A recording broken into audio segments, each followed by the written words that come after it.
So data science is a fusion of many fields. This is a term that is very much in the business right now. Most of the people are in the industry. A lot of people, even when you're getting a job calls and all that, people will be talking about data science or this whole field that involves AI, ML, DL, data analytics. Also, somewhat all these put together, this industry is now known as data science. And when they say data science, not just one of this, it's a fusion of many fields. There are so many aspects in data science. Three major aspects are, one is related to database handling, the other one is analytics, machine learning, the other one is presentation and visualizations. Three major types of skills. And what are the techniques in each of this?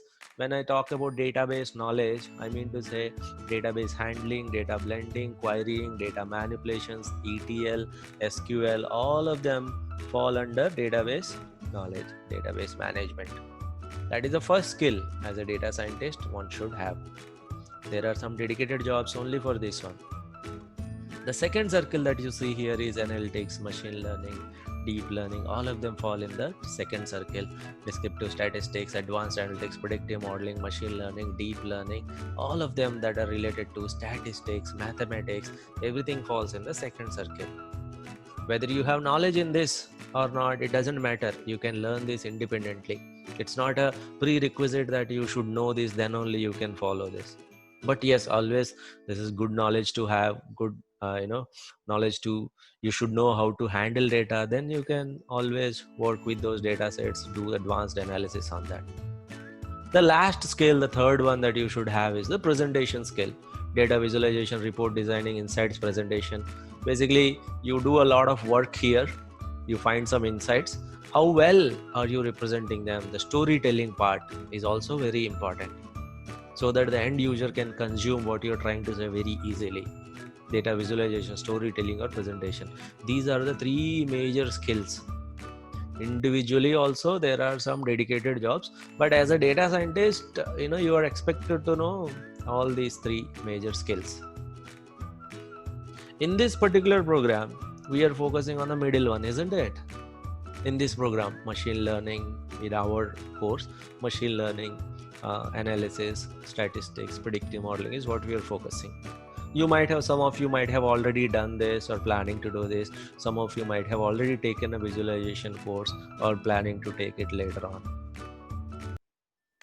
If you ask about the tools and the softwares, what are the tools and the softwares? I don't need to tell you what are the database tools. Some of you are already experienced. SQL, MySQL, Teradata, DB2, Oracle, Informix. These are all the database tools.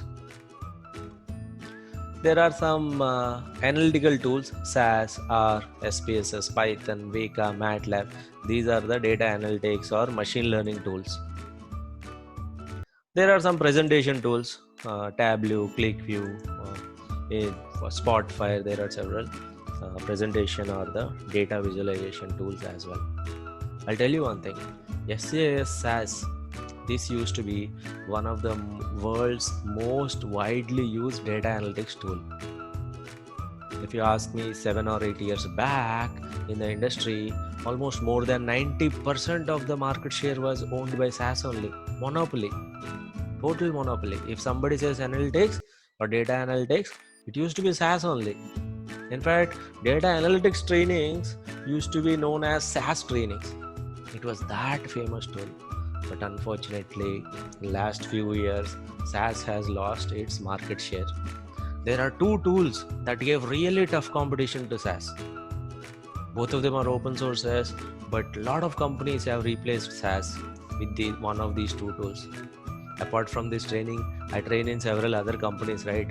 Bank of America, HSBC, Citibank, several other banks as well. In most of those banks, I'm using those tools. Can you tell me what are those two tools? Do you know that, anybody? What are the two tools that gave really tough competition to SAS? Two tools. And Python. R and Python. That's right. Both R and Python give tough competition to SAS. Most of the banks right now are following these two. The reason why I'm particularly talking about banks is, when I talk about banks, you have to realize that banks are the late movers, late adopters. They don't really adopt any open source tool or new tool that quickly like other tech companies. When a whole the industry moves, then only finally bank will come to the picture, because they don't want to take any risk, unnecessary risk. That means the whole industry might have already started using Python and R.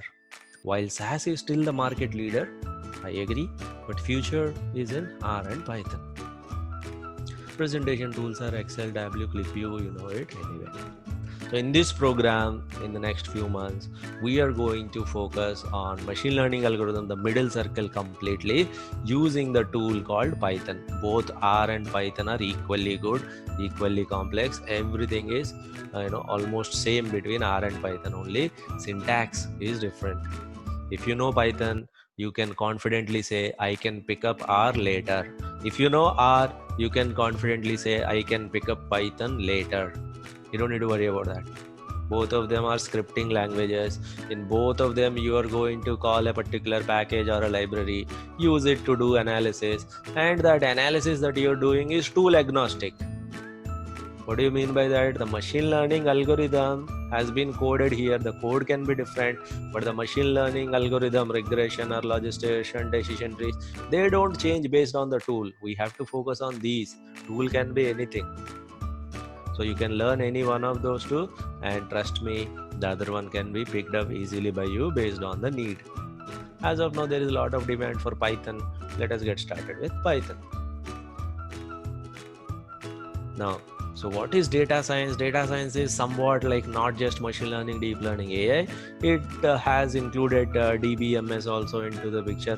Everything, the full life cycle, starting from data collection to the data cleaning, to the data exploration, visualization, and then model building, and model validation, model implementation, deployment, everything put together. That field is data science. A part of that is machine learning, and that is what data science is. I'll pause here, take the questions from you now.